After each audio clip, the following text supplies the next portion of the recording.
Hi friends, welcome to my channel. ప్రముఖ villain Mukul Dev నిన్న అనారోగ్య కారణంతో ముంబైలో ఆయన మరణించారు.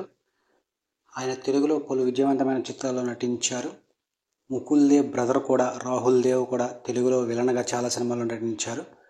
రాహుల్ దేవ్ తెలుగులో సింహాద్రి, సీతయ్య, మాస్, ఆగడు వంటి చిత్రాల్లో విలన్గా నటించారు. రాహుల్ దేవ్ సోదరుడే ముకుల్ దేవ్. ఈయన మొదట పలు సీరియల్స్లో నటించారు. ఆ తర్వాత హిందీలో కొన్ని సినిమాల్లో నటించారు. ఆ తర్వాత ఈయన తెలుగులో కృష్ణ, రవితేజ గారి హీరోగా నటించిన కృష్ణ మూవీలో విలన్ పాత్రలో నటించారనమాట. దాంతో ఆయనకు మంచి పేరైతే వచ్చింది.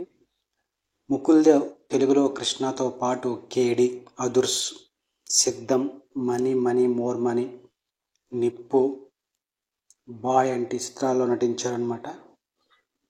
ఈయన తెలుగుతో పాటు పంజాబీ, కన్నడ చిత్రాల్లో కూడా నటించారు. ఈయన అనారోగ్య కారణంతో నిన్న ముంబైలో మరణించడం జరిగింది. ఈయన ఆత్మకి శాంతి కలగాలని కోరుకుందాం. నన్ను లైక్ చేయండి, షేర్ చేయండి. Thank you for watching.